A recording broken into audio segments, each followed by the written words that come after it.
14 जुलाई 2023 को चंद्रयान 3 अंतरिक्ष में लॉन्च हुआ और उसकी लॉन्च होने के कुछ दिन बाद रूस ने भी अपना मून मिशन को ऐलान कर दिया। दोस्तों, रूस की मून मिशन का नाम था लेना 25 और इसका भी मकसद बिल्कुल चंद्रयान जैसा ही था, यानी चांद पर सॉफ्ट लैंडिंग करना और यहाँ का वातावरण को स्टडी करना। डेफिनेटली 20 अगस्त 2023 को यह स्पेस चांद पर क्रॉस हो गया। लेकिन दोस्तों, आपको चौंकाने के लिए बताता हूँ, रूस और भारत का अलावा और एक देश में उसका हिस्सा ले लिया। दोस्तों, ये देश है जापान।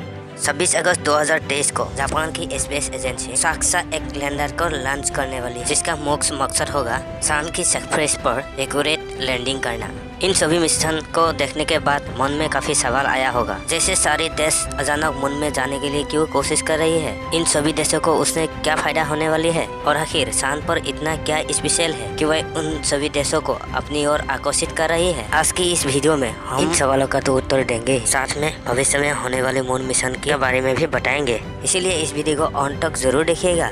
14 जुलाई 2023 को इसरो यानी इंडियन स्पेस रिसर्च ऑर्गेनाइजेशन में अपना मून कार्स लॉन्च किया। यह इसरो का तीसरा लूनर मिशन है। इसका नाम है चंद्रयान 3। चंद्रयान 1 को 2008 में लॉन्च किया गया था और इस समय पर मुख्य स्वरूप में सिर्फ एक ऑर्बिटर था, जिसका काम थी चांद को परिक्रमा करना और ऑर्बिट में ही रहते हुए रिसर्च एंड स्टडी करना। चंद्रयान 1 को एक सक्सेसफुल मिशन माना जाती है। 25 सितंबर 2009 को इसरो ने ये अनाउंस किया था कि चंद्रयान 1 में चांद पर पानी की खोज की है। ये खुशखबरी सिर्फ भारत की ही नहीं है, वाकई पूरा दुनिया को सकाने वाला बात है। इससे पहले कोई भी स्पेस एजेंसी इतने सारे लूनर मिशन करने के बाद भी चांद पर पानी होने का डायरेक्ट एविडेंस नहीं खोज पाई थी, लेकिन इसरो ने अपने पहले लूनर मिशन में कर दिखाया, जो बड़े स्पेस एजेंसी भी करने में नाकाम रहे थे। इस डिस्कवरी को कंफर्म करने के लिए नासा ने अपने इकोनिसेंस ऑर्बिटर को चांद पर लॉन्च किया था, जिसका काम था इसरो द्वारा की गई डिस्कवरी को चेक एंड कंफर्म करना। इस मिशन का करीब 10 साल बाद चंद्रयान का सक्सेसफुल मिशन यानी चंद्रयान 2 दुनिया के सामने रखता है। लॉन्च किया गया ये मिशन 22 जुलाई 2020 को हाल ही में हुई चंद्रयान 3 मिशन का एक पुराना वर्जन है। चंद्रयान 2 में एक ऑर्बिटर का साथ साथ एक लैंडर भी और रोवर भी था। इसका जरिए इसरो के वैज्ञानिक चांद की साउथ पोल पर लैंड करना चाहते थे। ऐसा माना जाता है कि चांद की साउथ पोल पर बहुत सारा पानी मौजूद है। चंद्रयान 1 में जिस पानी की खोज की थी वो भी चांद का साउथ पोलर रीजन में मौजूद था। चांद का साउथ पोल वैज्ञानिकों के लिए बहुत ही ज्यादा स्पेशल है और इसका कारण है यहाँ पर मौजूद गड्ढा।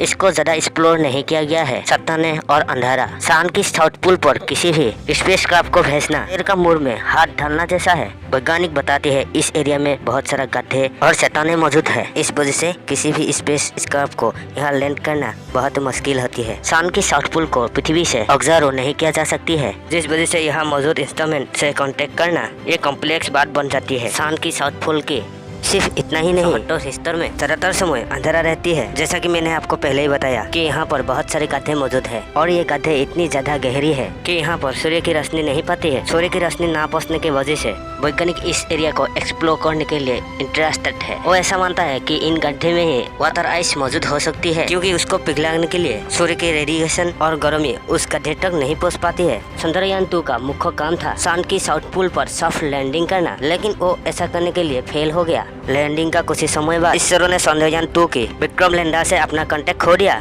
बाद में ये पता चला कि लैंडिंग से कुछ ही समय पहले स्क्रैप उल्टा हो गया था और चांद की सरफेस पर जाके क्रैश हो गया था। इस क्रैश लैंडिंग में इसरो और पूरा देश को निराश तो जरूर किया, लेकिन इसरो ने कुछ दिनों बाद चंद्रयान 3 की लॉन्च होने का अनाउंसमेंट कर दिया था। ये मिशन भी बिल्कुल चंद्रयान 2 जैसा ही है, बस उसमें ऑर्बिटर की जगह प्रोपेल्शन मॉड्यूल को शामिल किया गया है, जो स्पेस केस का हिस्सा होता है, जो टास्क प्रोड्यूस करके स्पेस केस को आगे बढ़ने में मदद करता है। 14 जुलाई 2023 को लॉन्च होने वाला चंद्रयान 3 23 अगस्त 2023 को लैंडिंग अटेंड करेगा। जब चंद्रयान 3 को लॉन्च किया गया था तब ऐसा माना जा रहा था कि चांद का साउथ पोल पर लैंड होने वाला पहला स्पेस प्रकार बन सकता है, लेकिन एक बहुत बड़ा झटका देते हुए 10 अगस्त 2023 को रूस ने अपना लोना स्पेसक्राफ्ट लॉन्च कर दिया था।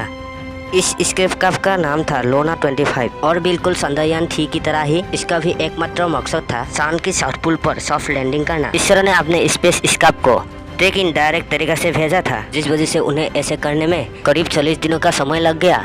लेकिन रूस ने ज्यादा फ्यूल का इस्तेमाल करते हुए ऑर्बिटर में चयन कर दिया था डायरेक्टली लूना 25 को, जिसमें मात्र 10 दिनों का ही समय लगा था। अगर ये लैंडिंग सफल होती तो रूस पहला ऐसा देश बन जाता जिसमें सन की साउथ पोल पर सक्सेसफुल सॉफ्ट लैंडिंग हुई होती। लेकिन दुर्घटनावश 20 अगस्त 2023 को सन की सतह की ऑर्बिट जाते समय स्पेसक्राफ्ट में कुछ टेक्निकल इश्यूज की वजह से ये क्रैश लैंड हो गया और रूस का ये मिशन फेल हो गया। भारत और रूसिया के बाद साक्सा यानी जापान का स्पेस एजेंसी ने भी अपना मून मिशन को अनाउंस किया है। उसमें एक लूनर लैंडर होगा, इसने 26 अगस्त 2023 को लॉन्च किया जाएगा। उसका मकसद है कि चांद पर ज्यादा से ज्यादा रिसर्च को कम से कम और हल्के से हल्के इंस्ट्रूमेंट के जरिए कैसे किया जा सकते हैं। दोस्तों वीडियो पसंद आए तो लाइक और सब्सक्राइब करने के लिए ना भूलिए।